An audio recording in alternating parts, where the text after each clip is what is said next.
Come Out of the Shadows is D.M. Needom's latest novella. World-famous singer Grace Fillmore catches the attention of many admirers. However, one individual will go to extreme measures to possess her. With the stalker situation intensifying, Grace's record label enlists bodyguard Dylan Roberts for her protection. As Dylan takes on the role of safeguarding Grace, she notices something she desires, but so does Dylan. Can Dylan stop the threat, or will their attraction become a distraction that jeopardizes everything? Come Out of the Shadows is available on Amazon.com. Welcome to the Better Two podcast. I'm your host, Donna. Today's guest is friend of the show, Amanda Keith, and we discuss Halloween, Samhain, Voodoo, Hoodoo, and well, so much more. So tune in. Slade Lake saved her life. Now Alex Camden's the one threat he can't eliminate. Alex is a liability, classified, compromised, and alive when she shouldn't be. Slade's Navy SEAL team rescued her from a black site. His only job is to protect Alex, but she is no ordinary asset. She's a walking enigma with secrets that could start wars. They're trapped together, hunted by enemies, and betrayed by their own. The longer they run, the tension builds. But getting close to her is a mistake that could cost him the mission. Loving her could destroy them both. A thrill ride of danger, deceit, betrayal, and a passion that burns as hot as the sun. Rescuing His Star by Marley Sable, available at Amazon.com. Hi, Amanda. How are you doing today? Hey, Donna. I'm good. How are you? Pretty good. So I don't know how many times this has been that you've been on the show now. It's been quite a few, and it's got to be a 4 or 5, maybe 6. I don't know. I didn't count. I think this is the 5th. I think. I could be wrong, but the last few Halloweens you've been on, so yeah. So, Well, thank you for having me. It's always a pleasure. I like having you, my friend. So Halloween. Are you prepared for Halloween? It is the day the actual episode is airing is on Halloween. So this is. Ooh. I am very prepared for Halloween. I'll actually be just getting back into the States. So. And do tell, what are you doing? I am going to Egypt. Oh, that's right. You were planning on that. Yeah. So I leave on the 7th and come back on the 27th. So by the time this is aired, I have been, and it will be, I will be forever changed. So. Oh, I'm sure. Are you, I know you're excited. Are you worried about getting back into the country? And to be fair, I've had English rock stars on this year that I've asked the same question of, are you worried about coming to the country? So. I'm not really worried, honestly. Like, I've had the thought, like, oh my gosh, but I'm like, I'll be all right. If I have any issues, I have people that can help me. So I'm like, I'm not really worried too much. It is interesting times, and I'll just put it that way, to be doing this, but I'm just like, why not? You get a chance of a lifetime, and I can't control, and I can't live in fear. So I have to just know that I'm protected and move forward.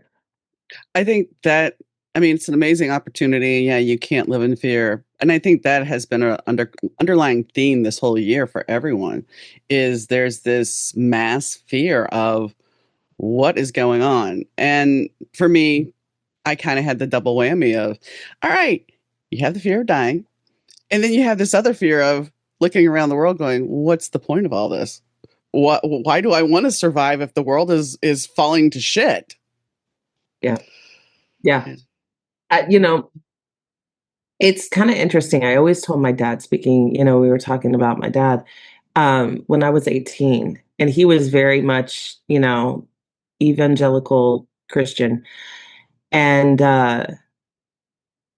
he would fight me because I always knew I was a witch. I started practicing really young. I was like, have you ever thought that maybe I'm here to help? Do you ever think that I'm here to take for equality, take for, what's right? Mm-hmm. And what did he say? He's like, I don't want you to do that. And I go, well, somebody's got to. He lived in fear.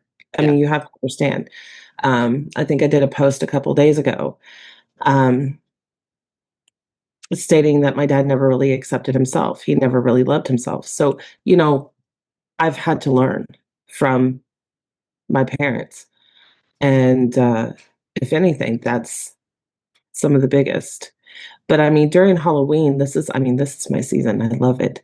So to be able to journey into a place that I've wanted to go since I was a little girl, it's surreal.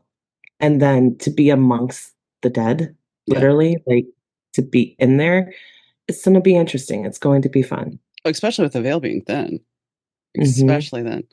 Did you ever think, I mean, because we talked about that a little bit, that yes, my dad issues are back, but anyway, did you ever think though that maybe it was part of the patriarchal upbringing of you can't be a leader because you're a woman, especially in the Well, evangelical church?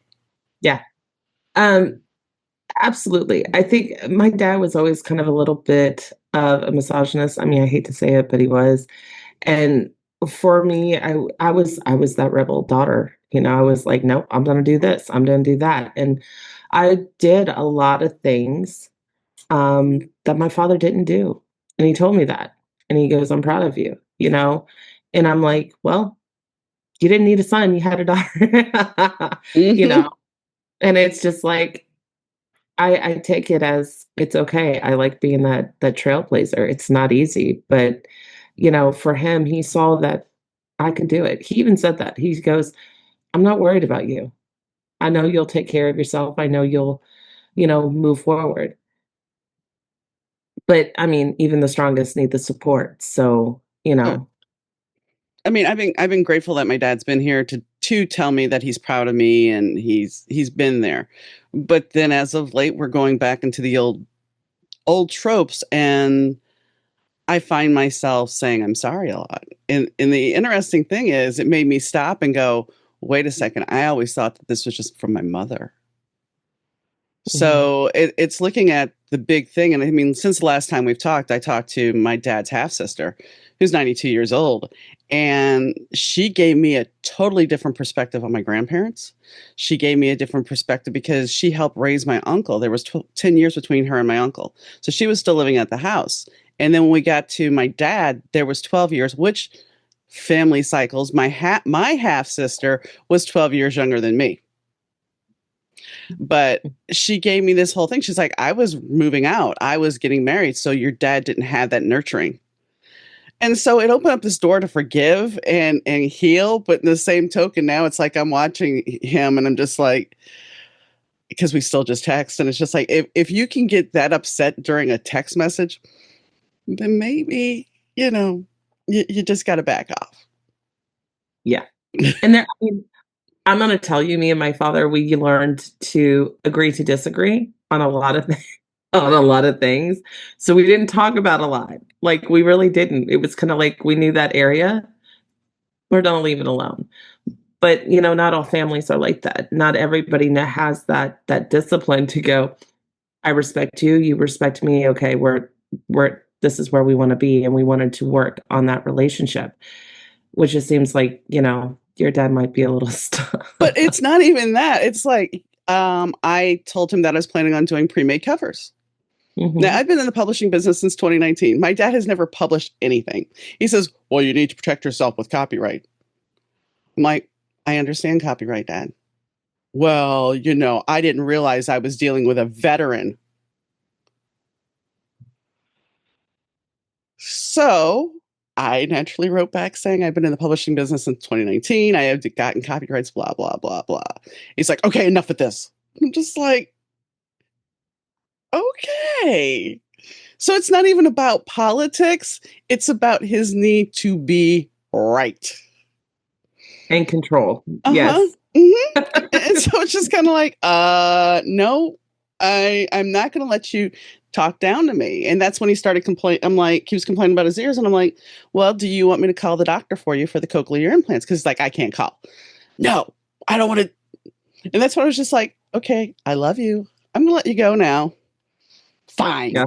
And then he's like, in all caps, good night, I love you. And I'm like, are we 10? Are we a toddler? What the hell? They do. We really do revert Oh, back, I know. in death. And oh my God, I swear there were times. I mean, I fought my dad to the end. Like even in the hospital, he's like, "I'm gonna do this surgery." I'm like, "Dad, it's not help. This isn't gonna help you What are you doing? I thought we agreed no. Then I'm the one that has to sign the papers, not him. Mhm. And then you're And the I'm one that is there with the guilt if something happens. like, yeah. I was like, he put me through some shit. Like, I'm not gonna lie, I probably shouldn't be cussing, but, I'm just like Already said shit, so it's fine. Yeah.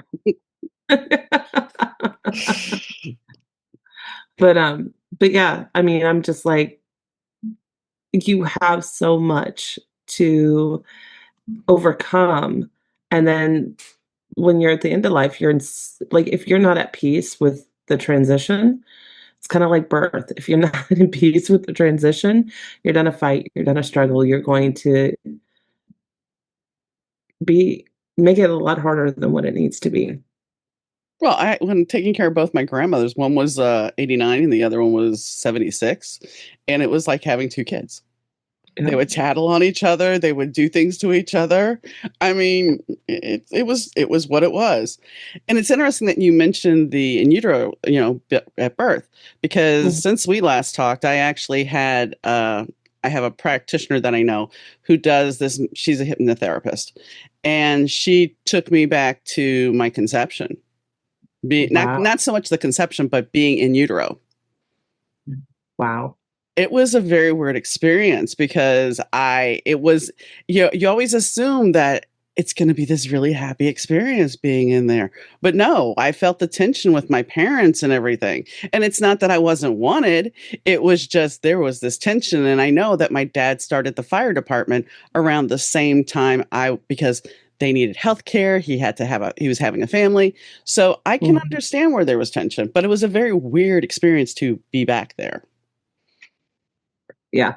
I can only imagine, like, I wouldn't wanna go back. Like, seriously, I know it was toxic. I mean, my mom had preeclampsia when she was born with me. I Mm, mean, that mhm. forced me out, actually.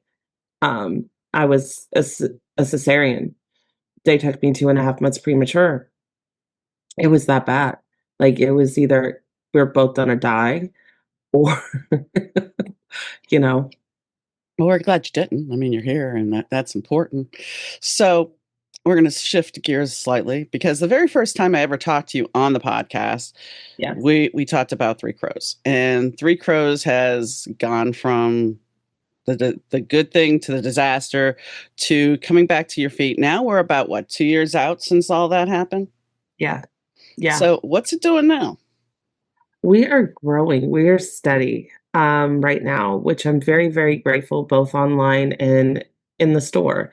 Um, it's been a little bit more of a curveball because we're still in a smaller space. I'm still trying to find the right bigger space. Um, and I'm not rushing that because I know everything it comes with time. Um, I'm in the process of really looking at what I want, and I really want to base it more on education. So teaching is imperative. So for me, this is the next step would be for hiring, and it would be, letting go of how personable, but still trying to keep it personable with me in it and my magic and everything, because I've put so much of me into this business. And so has, TJ. So, that's where there's a lot. But now we're like, okay, how do we prepare this for the basically to start teaching and to start really educating? Because I've been so busy just making candles, making everything, um, rebuilding up the business, keeping business going and flowing that I was like, I can't keep doing this. Like I have to have the help. So understanding and being okay with releasing that control, trusting and allowing spirit to bring you the right people for the right time. And that's a hard thing, releasing that control, especially when it's your baby. You know, turning it over to somebody, it's like, what am I going to do? Hmm. But there comes a time when you have to consider, I mean, you're teaching your kids and you have a shop, and the fact that you want to do more with the shop, you have to. value your time more. And I mean, I'm not going to say go the Sylvia Brown route where it's $750 for a 20-minute reading, possibly a 20-minute reading, but and God rest her soul. But you can't, you have to look at your time as, okay, well, maybe I raise my rates and more selective and limiting my time where I still have money coming in. I still am making the same amount, but I'm spending less time. Yeah, and that's exactly where I'm at, and in that process, and it's, valuing my time, my energy, and knowing that, I've been doing this for a long time, most of my life, which is kinda odd to say, but yeah, I mean, this is, it's now going I'm in a different phase. It's weird, it's so weird, but I'm enjoying it, and I love teaching. And, when I have one of my mentors and he's like, I think you need to start teaching. I think you would be a really good teacher. And I'm like, okay, and it's nerve wracking because it is responsibility, but it's stepping into that high priestess role, stepping in and allowing to empower others. And I think now more than ever, especially, that you're seeing some of the trends going on, the cults going on, the views going on, people are starting to question because, well, the rapture didn't happen. And, you know, and I'm just like, you know, it's time. It's time for people to be empowered. And to me, that's so important because that's been a huge part of my journey, coming from really a rough background of a lot of abuse and neglect and all of that to now I'm probably at the most peace that I've done or been at in my life for a long time. Well, and I was going to say this to you. If you don't parcel out your time to take care of you, you end up like me. And you don't want that. You I don't want don't. that. Because I I don't. mean, let's be honest here. How, and I know we've talked about this before, but how long did I not go to the doctor because I had other things to take care of and I knew I had to. So because I didn't go to the doctor when I should have gone to the doctor, I ended up with chemo, which has given me a lovely look, but you know. Hey, you're still beautiful, and Mhm. it just makes you it shows your uniqueness. So Yeah. don't I mean, I wore the wig a couple of times and I have it on my mic stand, but it's like, you know what? This is me. And if you don't like it, I look like a human thumb at times if I don't do my eyebrows right. But, hey, it's okay. But that's the thing. We push ourselves because, especially as women, we are taught, and that is the narrative now, especially they're trying to run that narrative still that you're supposed to be the homemaker. You're supposed to take care of the kids. You're supposed to be the one raising up this house. Mhm. You're supposed to be there nurturing everybody else and screw you about what you might need. Yeah. You know, I can kinda attest to that because right now I am homeschooling my children, and for many reasons, but I wanted them to have the best education and not just being a part of an agenda. Like, I wanted them to have the freedom, the creativity, the knowledge, and I want them to love learning, and I just wasn't seeing that. All I was seeing was test and numbers, and I'm like, "My children are so much more than numbers."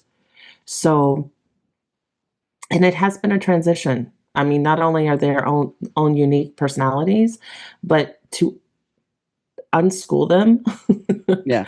reprogram, it's difficult, but they're doing great. Like, I'm really proud of them, and I tell them that every day. Um, and I'm proud of myself because, even more now, I am putting more into them. And it is kinda hard because I'm not putting as much into the shop.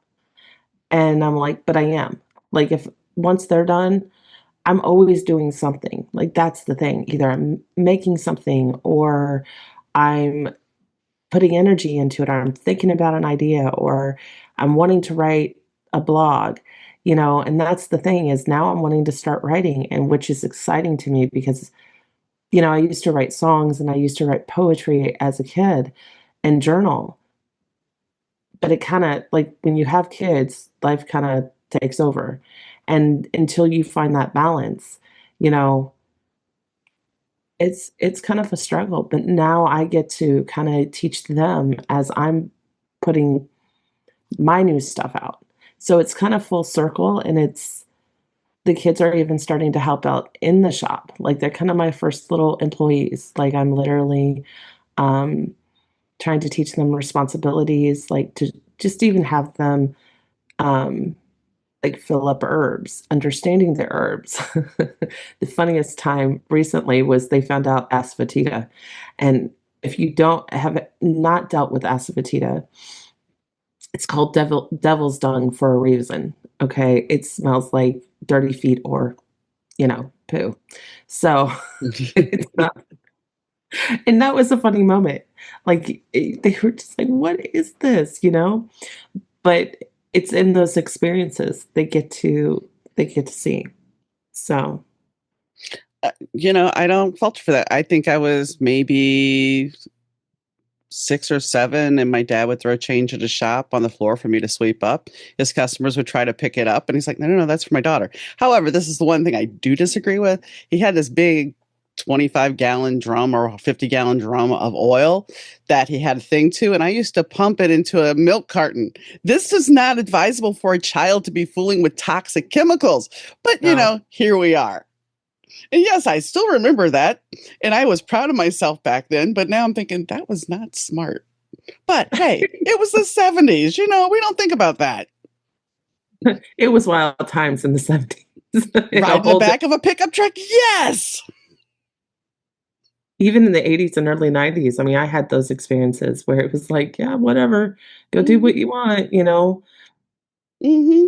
And Mhm. now, yeah. But now we wouldn't have a child doing that. At least I hope not. But you never know the way things are going. We might. But you know, I would that's hope not. I would hope I not either. So what do you hope to teach coming into the shop? I mean, what are your aspirations for teaching? well, I mean, think the first thing is focusing on psychic development and focusing on reconnecting with the self, honestly. Because I see so many people wanting love, wanting love, wanting love, wanting love, but at the same time, I'm like, this has just been in my journey. I've noticed I didn't really start really allowing love in until I started really loving myself and accepting myself. Because if you're constantly in your head and thinking you're not enough and feeling not enough, you're going to push that person away. It doesn't matter. You could, and, I think knowing yourself is one of the strongest attributes on top of really being able to commune and connect with nature, with the spirits. And then as it's been interesting, but I'm not where the voodoo is coming in because I am a mumble, but I'm not in a house right now. Um, and that's just because my godfather, well, I am. The house is still kind of there, but it's pretty much not because my godmother has a stroke and she can't talk and she's not doing anything. So for me, it's like I have to find that the right house to continue, but I've had a lot of people wanting me to teach, and I'm like, and I look at the spirits and I'm like, I'm not, But couldn't you revitalize that house? if I was taught, that's the thing, is some of the things they're lost because she can't speak. Now she could probably have somebody show me or, in that mind, but I don't know. Like, and you also need that connection to Haiti, like you really do. And she does have it, but again, she is older. It's been since 2018 when I first got initiated, and it was probably 2 years after I got initiated. Um, yeah, my god. Yeah. I mean, it's been a journey. Like, this road has been a journey. You know, but I have people all the time that, "Are you teaching? Can I learn underneath you?" And I look at the Loa and I'm like, "You're not letting me let go of this, are you?" Like, Mm-mm. you're they're like, "Mm-mm, no." And they tell me because technically I'm on Mambo Sou Pwen, okay, which is the rank right under um, a Sagwe, okay, a Mambo Sagwe. That's the high priestess, or an Ugan Sagwe. They are the high priest, so they are the main facilitators. So I'm kind of right in that middle spot where it's like I can teach like the difference of what hoodoo and voodoo is. I can talk about voodoo, I can talk about the Loa, but to technically like start my own house at the moment, I'm kind of in that flux stage. And really I consider myself like always learning. Um, but that's I guess part of my next journey is growing and developing there. So as I'm doing that, I want to teach people their empowerment. And I really think that psychic development and then basic witchcraft, um, and hoodoo, which is folk magic, African folk magic, and move it and empower and use it for empowerment. Because really, if you understand hoodoo, hoodoo was really created out of oppression and survival. And where are we at today? Very much so. Very much so. So for me, it makes sense to, look at it and going, and to me, they're kind of all the same. Like, I really have this view of like, it's a different perspective. It's a different way of doing things depending on the climate, what you have, the history. Like, there's so much um, in the variant. So for me, it's all, it's teaching people to tap into their own magic and to create what they want and to come from the divine source, which to me, the divine source is unconditional love. I mean, if you really look at that, we're perfect. There's duality, there's darkness, there's light, there's everything in between. I always tell people magic isn't white or black, it's gray. Um, and depending on what is needed and where you go, and are you ready to handle some of the darkest things? And sometimes we're faced the shadows before we're faced the light. And I think that's the big thing is most people don't want to face their shadow. They want to just be distracted. And, you know, without us being able to face our shadow, where do we go? I had this conversation with a couple of people this summer, and as I was talking about my aunt and everything, that was very revealing to me because, yes, I knew some things about my grandparents, but this was even more enlightening because what it showed was that there's been ancestral financial problems throughout my lineage that I did not know about. My grandparents always came across as being wealthy, or not wealthy, but comfortable. I mean, if I went and saw them and went to DH Homes, which is a store or was a store in New Orleans, my grandmother would get her hair done and her electrolysis done, and then I'd end up with a brand new Barbie, and my grandpa would always call me the Booch, and we'd go over there, and there'd be a tin that had like 20 different types of cookies in their refrigerator. So there was always the impression as a child that they were well off. Mm-hmm. But from what my aunt's telling me is that they were not well off, but they were always out drinking and carrying on. And so, okay, this once again reinforces where my dad gets some of this from. But my dad always put on the big show that he had money and he was comfortable, and he was. But I was able to stop for a moment and go, well, wait a second. This is not only me, this is family. And how do you work on looking at that? So I was talking to two people about the fact that going back and looking at this, I can see how it affected me. And they're like, why are you looking back? You're not going to do anything by looking back. You need to just keep going forward. And I'm like, you learn about who you are and what your ancestors have been through and what you're carrying in those bags that, you came into this planet with. So, yeah, and even my therapist is like, no, you need to look at things and really unpack them. But some people just feel that if you look at that, it's too painful. It's only dredging up things and it doesn't matter anyway. I just keep going. But it's always there. I mean, even if you work through it, and I'm not telling anybody here that it's going to be easy or perfect or whatever, but I always liken it to a video game because it's like, okay, I've beat all these levels. I got to the big boss. I kicked the boss's ass. Yay! Now I'm back again, and here we are. And I kind of think that's like your Saturn return stuff. Because Saturn's the taskmaster, so you're rolling along and things are going. And yeah, I'm about to roll into my second Saturn return, so here we are. But and I noticed that people, when they hit their second Saturn return, there's usually a health issue that comes up. Yeah. Yeah. And it's kind of like, are you paying attention? Hold on one second. No problem. Cat is being a cat. Yeah, of course. Um,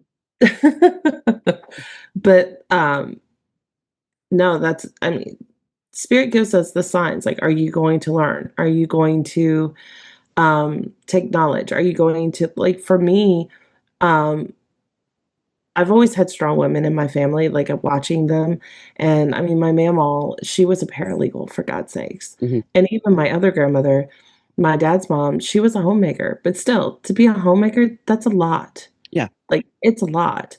Um, I give props to women that stay at home because it's not for everybody.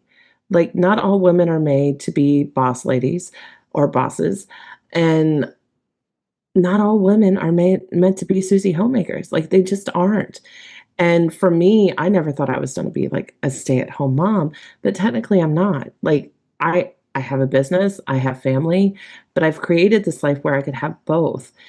Can it be overwhelming? Yeah, if I don't manage things right, and you have those moments. It's like a wave, you just kinda ride with it and go, but you learn, and, the biggest thing that I've saw was, like, my grandmothers were always nice, they were the good girl, and for me, I was never if it didn't feel right to me, I didn't do it, and I spoke up about it, and I dressed the way that I wanted it, and, for me, I had that freedom because of them, but I also see the misery that they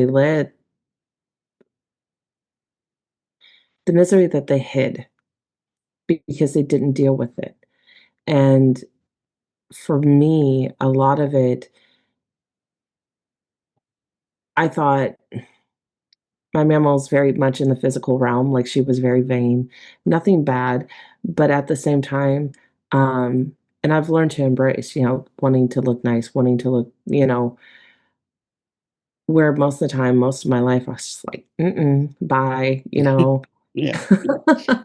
I don't have to wear makeup, forget it, and for me, I still don't feel like I have to wear it, but if I wanna wear it, I can, and it's a artistic expression, makeup is to me, and that's how it should be. It should be like magic. It should be a way of exploring and not a necessity.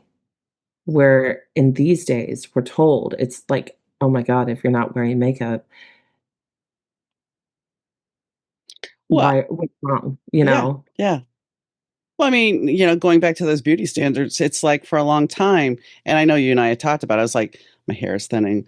I've had dreams about me losing my hair, about wearing a hat because I'm losing my hair. And it was like, when they told me about the chemo and they're like, "Well, you're gonna lose your hair." And I was just like, "Oh God, no." And at first, when I lost it, it was just kind of like I went and got it cut into a pixie cut. And then when I woke up in pain and pulled out hair, I was like, okay, I'm just going to go get it shaved. And then, yes, I had the scarf on. And then, I bought the wig for the podcast. And it wasn't until I had this group called Leaf Blower. They're a heavy metal band. And they have Mhm. this mascot which is basically all the band members wear this mask at one point. But one of the guys, when I'm doing the interview, because there was two of them, had the mask on. And before the interview, I'm like, you know what? If I'm going to not wear the wig at any point on the podcast, this would be the episode to do it. And so that's when I did it. And I was just kind of like, you know what? Why am I trying to hide all this? I'm bald. I look like I did when I was a baby. Big deal. It's hair. It'll come back if it's supposed to. And if it doesn't, it doesn't. And I started going to the cancer center without I never wore the wig there, but without the scarf or whatever. But That's initially, awesome. because I have a port, I have a little incision here. It's like I had a bandana to cover that up. I had my little cancer scarf on. I just, yeah, whatever. I don't. You know, my funniest thing about this whole cancer journey was, yeah, so I have this port. It's like here, you can't see it. Yeah. So I'm not quite under when they're putting the port in. And it's a male doctor, and he says, I don't understand why her skin is so tough right there. And I'm sitting there thinking, I'm laying there and I'm drugged. So but I hear everything and I'm awake. And he's sitting there saying this. And I'm thinking to myself, I've been busty for 40 years, most likely, 30 years at least. I Wow. would think the skin would toughen up just a little bit, but I didn't say it. I wish I would have, but yeah. Yeah. Yeah. Yeah. Don't go ahead. Well, no, I was just gonna say the expectations that we as women have, and I think that's the thing is like it's just embracing who we are and what how we were created. Like I've always been heavy set, and a lot of it I think was to protect me, and I came into this world um actually very small, very opposite. I was 2 pounds 8 ounces when I was born, and then I dropped down between 1 and 2 pounds. And again, fighting for my life, fighting for, just coming in. But at the same time, by the time I left 2 months later, I was in Cabbage Patch Doll clothing because I was that tiny. And then I grew, and then I was always kinda heavy set. And I remember as a little girl, and I was like, "You know what? There's nothing wrong with me." Because I got teased. My weight was always put right in the front. I was like, maybe I was made exactly like the way I should be. Like, I never worried about finding a mate. I found out I was like, I'm going to find a man that likes me for me. I'm going to find what's meant for me. And, then finding lymphedema, it was always just a journey. And I've learned, and as, I've worked with my ancestors, it's kind of like I'm embracing everything, the good, the bad, the ugly, and going, "Okay, it's me. It's my family. I'm not ashamed." And I think being unapologetically yourself, um, we find that in the trials that we go through. Yeah. And it's not an easy thing. It's not an easy thing at all when you start going through trials. Because Mm, then you look around and you go, "Okay, so who's with me?" That's that's been, I guess, the biggest lesson of this last summer is who's with me. And that's been a scary thing. And one thing that kept me going until I couldn't was the podcast, because I could still do it. I was still up to it. But when I was diagnosed with this thing called neutropenia, I mhm, was wiped out. It was just like, there's no more. I have nothing to give. But the interesting thing is, as tired as I was, my creativity was there. So I'd come in my office and I'd write. But that was the only thing that like kept me motivated and going, because it was mm. just like, is this ever going to stop? So back on to Halloween. So are you planning on, I know you're going to be exhausted from being gone for so long, but what is your traditional Halloween celebration or Samhain celebration? I mean, I'm not sure, you know. Well, normally, we're open part day, and then we'll go take the kids on the 31st, trick or treating. Now that they're getting older, now it's like I can start focusing more on the ritual, more on teaching, holding. Um, I've always wanted to do this class. I haven't done it yet. But spirit boards. I used to work with spirit boards all the time. There's something magical, and it's an easy way, but they're so demonized. And a lot of people don't know how to use them properly. And yeah, they do open portals. And yes, they do, contact things that don't. But that's usually because they're uneducated and they just don't know what to do. But there's a beautiful side. Um, and I've always wanted to just amp up my teaching. And, I work with death, literally. Like I work with several death goddesses. I remember even being in Haiti and during the time the Gede came down, and guess who was dancing with the Gede, which is the Yeah. dead. Um, me. I Really figured. weird days, you know, and I'm just like, okay, you know, the dead has always been around. And for me, this is the time that we descend, starting, the goddess starts descending, the belief of the goddess. If you start really looking at the journey starts on the fall equinox. And from that time, we start going through changes, transitions, letting go, releasing. And right around Halloween is kind of like we start getting to the veil is thin, things are changing, but it's reconnecting, revisiting. And then after, because, in Haitian Voodoo, they celebrate like it's the whole month of November. Like it's not just a set day, Hmm. it's the whole month. And even in Dias de los Muertes, working with Santa Muerte on November 2nd, that is still like it's a whole celebration and whole different days. And so for me, I'm like, let's talk about the days of the dead because I don't think death is like here in America, it's not talked about enough. So when I kind of was introduced by being a death doula to my family and my family members, you know, my mama and papa first, and then my dad, I started realizing nobody's talking about death. And then I found what a death doula was before my dad passed. It was actually right around the time my stepmother got sick and she passed away. I got interested, and I haven't done. Have I done a wedding? I don't think I've done a wedding yet. Yeah, I have. I've done hand fasting, so I haven't done a traditional I've done a three. traditional wedding, Hmm. but I've done. You know, I am a minister. I am a high priestess. So for me, I've done a wedding, but before I did a wedding, I did a eulogy. I did a funeral. So with me, death has always been there, and this is the time. And I always say it's this time, and also in spring when the dead start coming coming around again, because those are the two times that the veil is thin. The veil is always there, and you can pass through it. But we're so disconnected as a culture that we don't talk about death. We don't talk about grief. We don't talk about our ancestors. Like usually we just cry and mourn, but it's like, what beautiful, like what things. And even if you didn't have a good relationship with them, because trust me, I had a really rocky relationship with my biological parents and my step parents. I'm like, but what did I learn from 'em? Because there was always something that I could learn and to heal. And that's really when we were talking about like reverting back, and doing the healing, that's why you go back. That's why you look at it. Because sometimes you start seeing, hey, I wasn't the problem.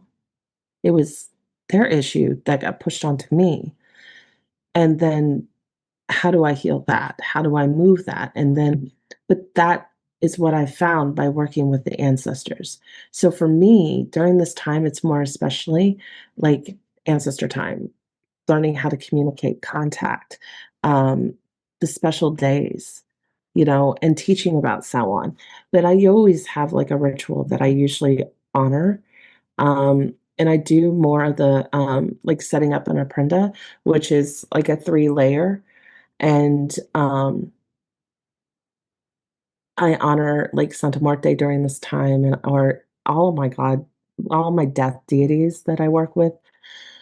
Um, and at that time, I just allow myself to also prepare for this new year because if you are a practicing witch and you do follow Samhain, Samhain is the witch's new year. It's technically the beginning of the year because we're starting new. But the beautiful thing is you don't have to have all of your goals and resolutions during this time because that's not what it's about. Like during this time, during the winter time, it's about reflection. It's about stillness. It's about really looking at what you want. And then the true new year, the true rebirth is at the spring. So it's kind of a journey cycle for me. But you know, Halloween, it kind of kicks it off. We celebrate, we have that hurrah, we celebrate, we honor, and then um, we start going into the reflection, into the cave. When you're talking about spirit boards, everybody assumes, I think part of it is because the Ouija board. Everybody assumes Ouija board's bad, get rid of the Ouija board. And it's a different board because I had a friend who actually made her own spirit board. She Mhm. consecrated it and everything. And we had gone on a ghost. That was my only one and only ghost hunt we went on. But we went on a ghost hunt with her and my late husband. And so there's a story there too, because she had us all stand around and she had a recorder there and she asked us to mentally think of a question and spirit would respond. So we played back and spirit, when it got to my husband's question, when it got to my husband, it's like, John thinks this is bullshit. Spirit called him out. It was just like, okay. So, but when we could do the spirit board, it was interesting because my late grandmother showed up, my dad's mom, and she did not like my stepmother at all. And my stepmother was on the other side as well. So my grandmother is giving us all these answers. And I said, is Cindy there? And she's like, yes. Did you talk to her? Bye. Okay. Okay. Then we had this other thing come in, and apparently another spirit came in and apparently called out John, that John at one point, he was still in love with John when he was a woman back in whatever life. And John's name was Mrs. Dingleberry. It's like, okay. So you never know what you might get from spirit. It was just Yeah. like Mrs. Dingleberry. So yeah, I never let him live that one down. I'm like, okay, Mrs. Dingleberry. Yeah. You know, and I always tell people, like, I usually teach them a certain ritual, like what I was taught, and then how to bless, how to cleanse the board, like, because a lot of people just don't understand. It's just dealing with energy. You have this board that is there as a portal, and yeah, you can invite something in if you're not careful, if you don't set up space, if you don't allow yourself. But you're a vessel, you can do that yourself. I Mm-hmm. mean, we can create portals just where we're at. Technically setting space, I would say that's technically what you're doing, but you're also setting up boundaries in order to create that sacred space. So, um, for me, this is the time, and it's always sometimes, and it's always interesting because it's usually the busiest time of year because it's acceptable to go, Yeah. see what we do and pertain to these. But I'm really hoping to kick off my classes. Um, during this season once I get back. So for me, it's allowing what I want. But again, I'm always very spirit led. So I always hate saying, "Yeah, like, this is what's not happened," Yeah. because, I've said that before. And then all of a sudden it's like, oh, no, we're having change of plans because X, Y, and Z. Right. So, um, Your intention. my intention at this moment, yeah, Yeah. is that. So, I mean, and the best way to keep up to date of what's going on is always going to the website and getting on the emailing list. And I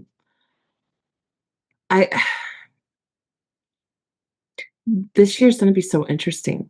I don't know how this Halloween season is going to be because of everything that is getting ready to happen. Like, I'm so excited, and it's such a I was talking to my friend um, that is putting this on, and she lives in Egypt.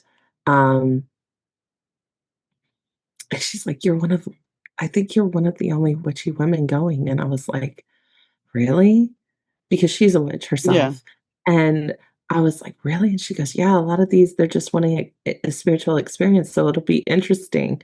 And, she's like, "If you get any channels or anything like that, feel free to share." And I was just like, "I will."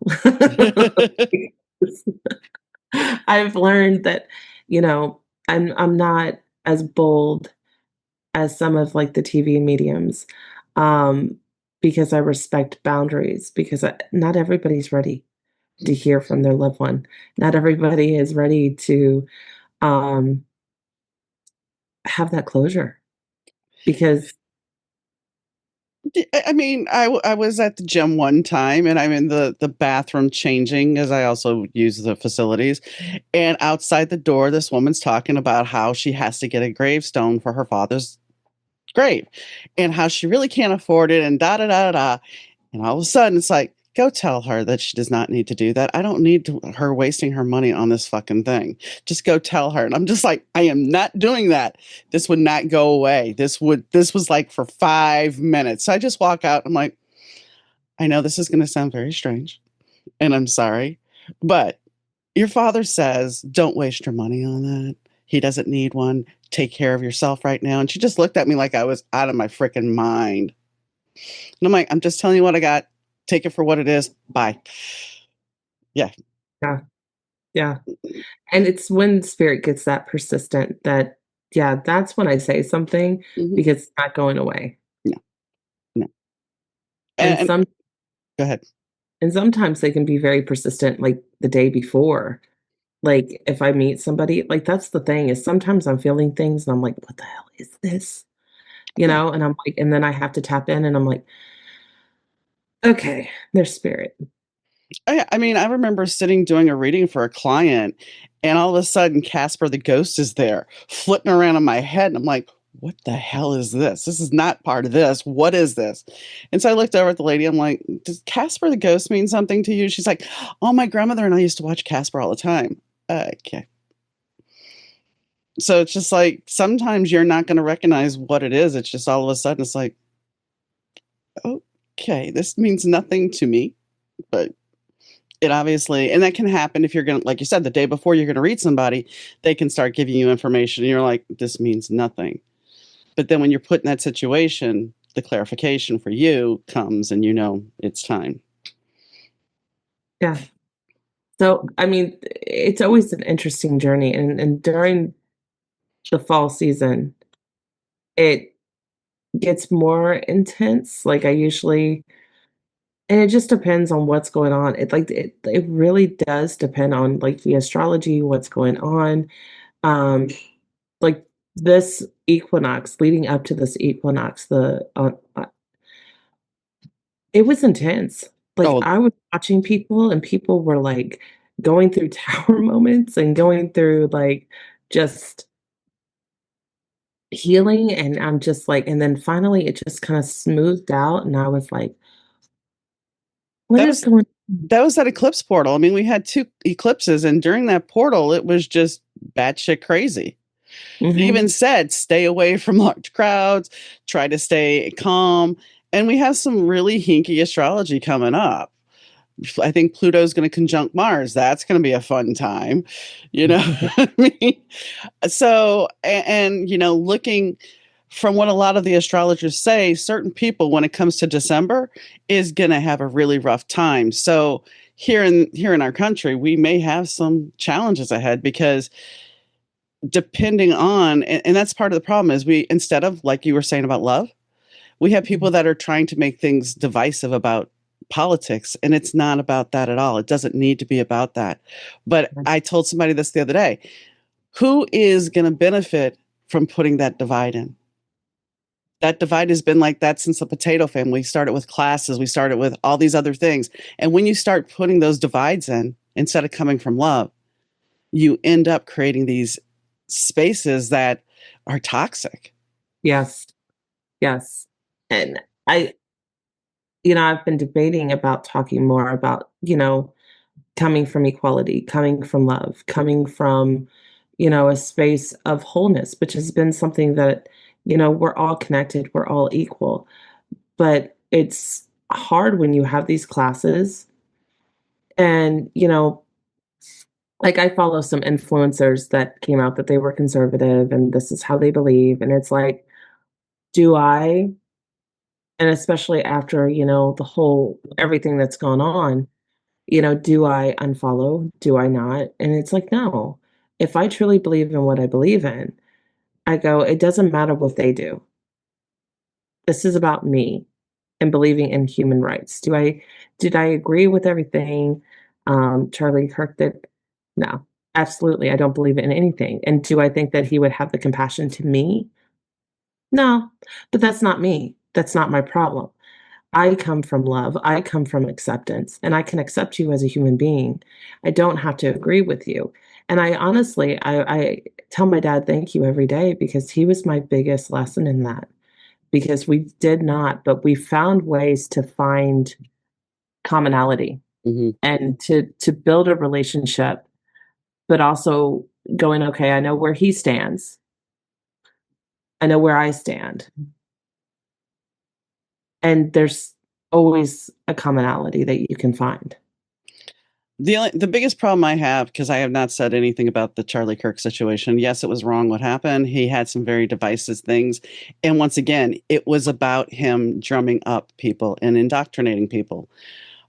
And do I think he should have been a martyr? That's what they've made him out to be. Yeah. It's awful what happened. It is. It's very awful what happened. But I don't think he needed to be raised up to be a martyr. There was No. no reason to do that. It was it's all political theater, and that's the sad thing. I Yeah. have a podcast I taped, I want to say in March, with a college professor. I have still not aired it yet because we do talk very openly about what is going on and seeing how things have gotten worse. It's like I'm scared to air it because of the fact that is this going to get me thrown in jail? Which is crazy. And I mean, it's even like, even with writing, because the next book I write, which I had a conversation with somebody about yesterday, because it's going to be dark. And she's like, what you're doing though, she's like, I have a friend who, to deal with her childhood trauma and other things, she writes dark romance. Mhm. So do it because it'll be healing for you. And the fact of the matter is, though, we have bills, Michigan, which is a Democratic state for the most part, trying to stop books. Well, not only stop books, but ban trans, the word trans, and say that's pornographic. Books would be deemed pornographic as far as like dark romance or whatever. Why? I thought you were the small government, but you guys are the exact opposite.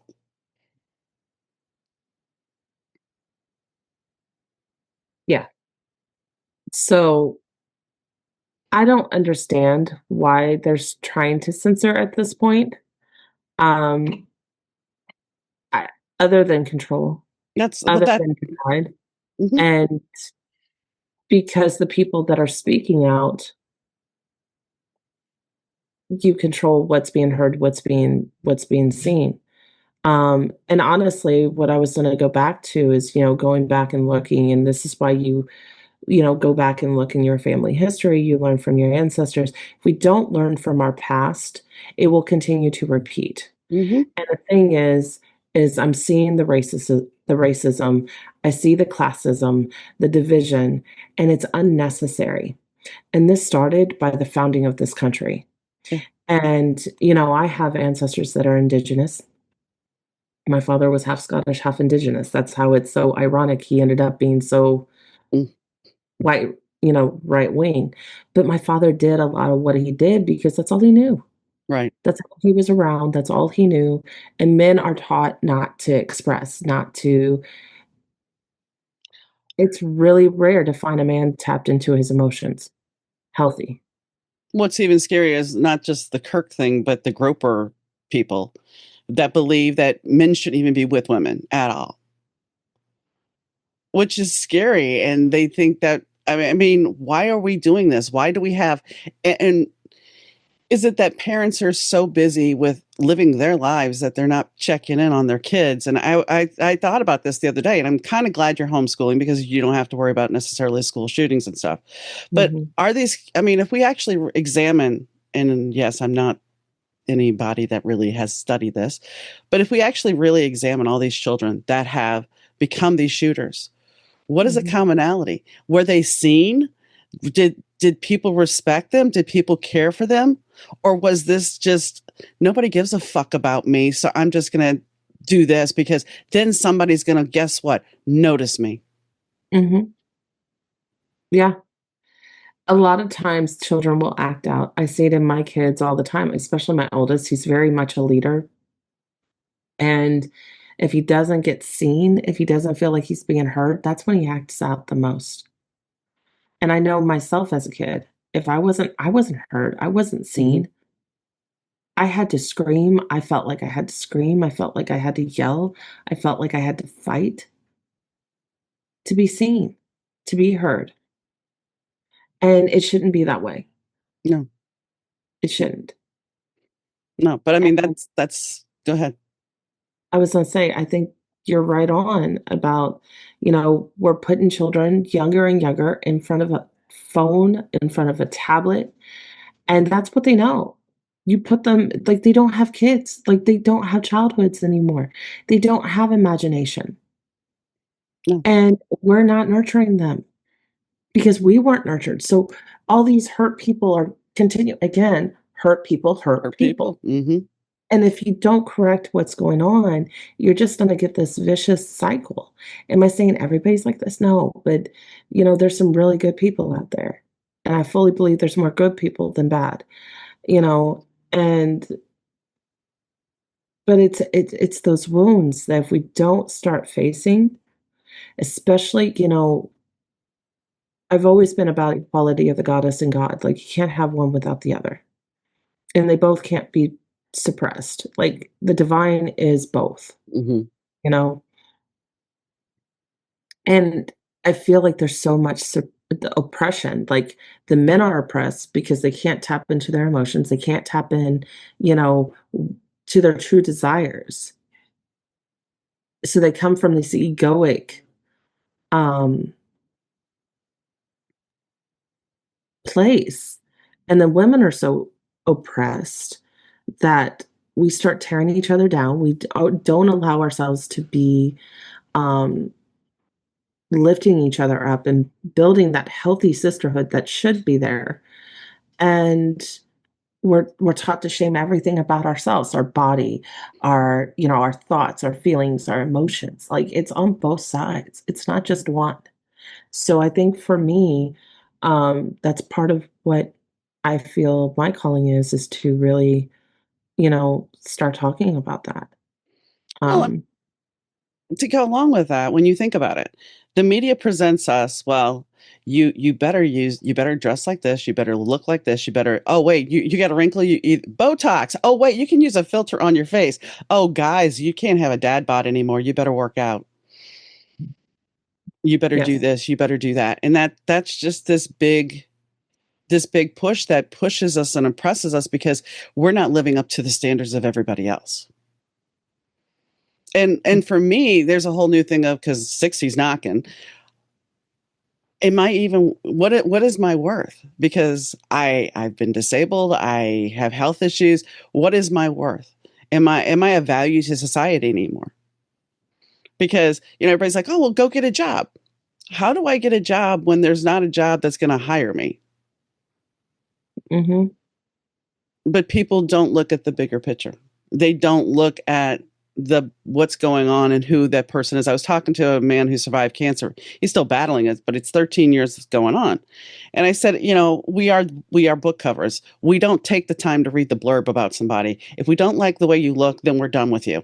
Instead of reading the blurb and going, "Oh, well actually, you are pretty interesting." But we don't give you that shot because you don't fit this cookie cutter that I need to be part of. Yeah.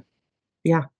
I mean, you get it with the elderly, you get it with there's a huge stigma that after now they're even saying 35 that, you're old, and it's like, I'm 41 years old, and I'm like, I still have so much in me. Like, Hmm. I have so much I wanna do, and I had to go, "Is my worth devaluing? No, no. I can see how we can take it on, but it's like that's why you have to know who you are." And know what you are worthy just being here, and it's allowing we need more connection Hmm. and being okay with each other's differences. Hmm. And that goes back to what you were saying. Do I delete these people or do I keep going? Yes, you can be mad. You can be pissed off about what they say. Mm, But I don't want to say best friends, but very close friends, she is a Trump supporter. But we don't talk about that. And when she starts to go there, I'll listen sometimes, but I'll also state my opinion. And Yeah. so we can agree to disagree. We can have a civil conversation. I think that's the biggest problem is after COVID, civil and with the internet and bots, we've lost civility. We don't know how to actually communicate and have a civil conversation without somebody saying, I'm going to go get a gun. No, you don't need a gun. We can actually have a conversation. We Yeah. can if we're willing to listen. And that's the biggest thing. We don't listen anymore. Yeah. And I think that's the biggest tool I think we don't slow down. And because of that being constantly stimulated with, you know, this, literally, it's being present with one another, connecting with one another, sharing with one another, and not competing because you may be inspired by me. I may have some ideas and you may be like, yeah, I kind of want to do that too. Great. But you can't be me and I can't be you. And you do your thing, I do my thing, and we all are there. And they play on that fear of like, "Oh, see, they're taking from you. See? Hmm. Oh, well, they're wrong." No. Are you right? Am I right? We're all kinda wrong. We're all kinda right. It's not as black and white as what it's portrayed to be. Right. And, when it comes down to humanity, you guys really need to be paying attention to what the technology is doing because it may not be a person taking your job. It may be a computer. Mhm. And then what are you going to do? Who are you going to blame? So we really just need to step back and really reevaluate everything.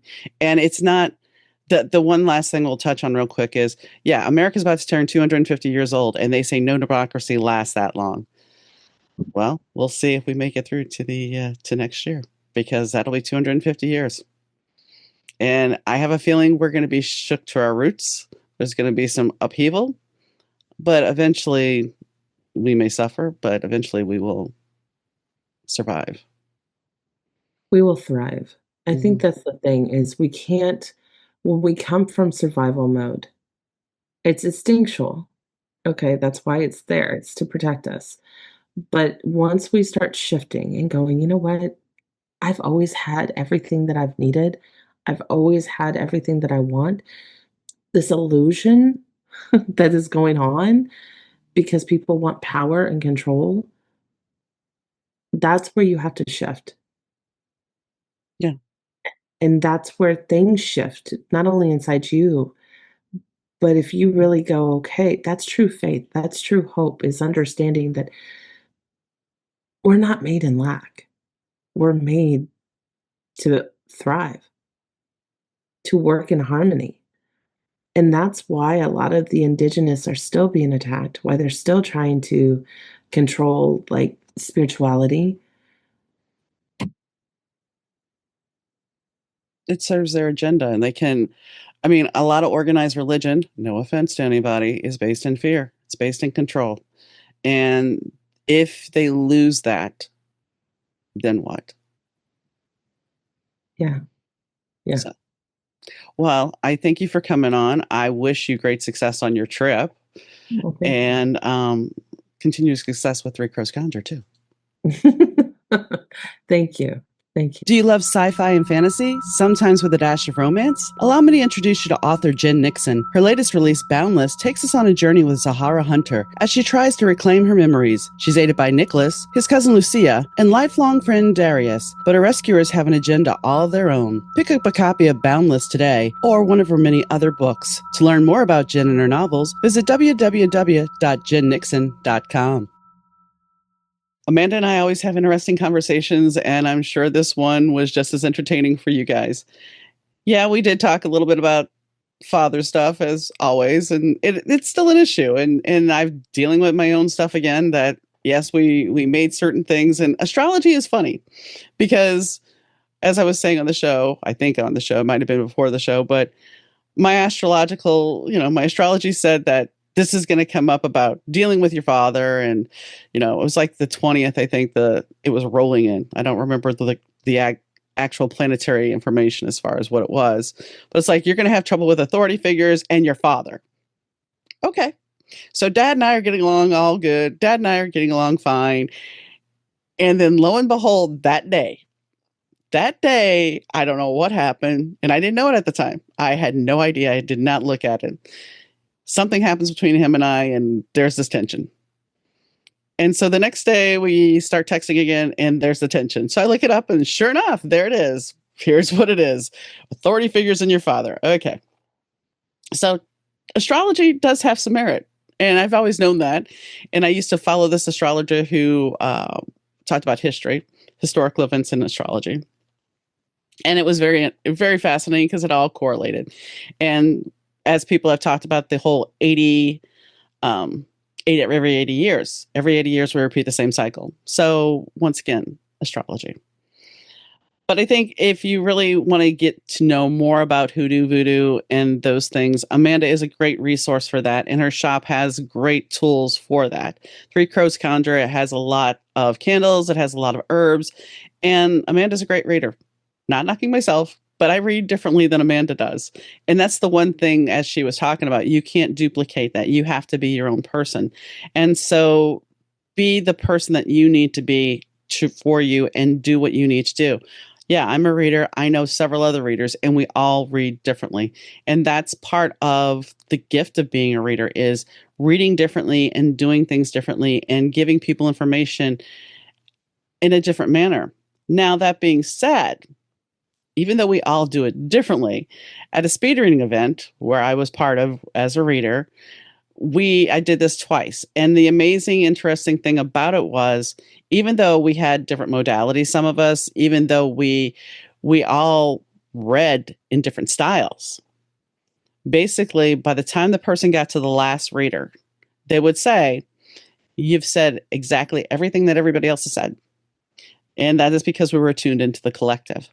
So there is a way for most of us to gather that information and present it to you, maybe not in the exact same way, but it's there for you to ascertain and go through and look at and learn from. And I think that's a big gift. I can't wait, as far as Amanda, I can't wait till she comes back from Egypt to find out all about her stuff. And, maybe I'll invite her back on if she has time. Maybe not right away, but we'll carry on and talk about Egypt one time, because that's going to be an amazing journey for her. And who knows, there may be something that she sees or picks up on that is going to be worthwhile for all of us to know. But anyway, I would definitely go check out her shop. I thank you guys for tuning in. As always, I thank Fast Susie for the intro and outro music. I thank Amanda for for coming on the show. And most importantly, I thank you guys for watching. If you're watching on YouTube or listening wherever you are, morning, noon, or night, I greatly do appreciate it. And yes, I'm a little tongue-tied today, but that happens still. Chemo brain. Anyway, take care, guys, and I'll catch you next time. Bye.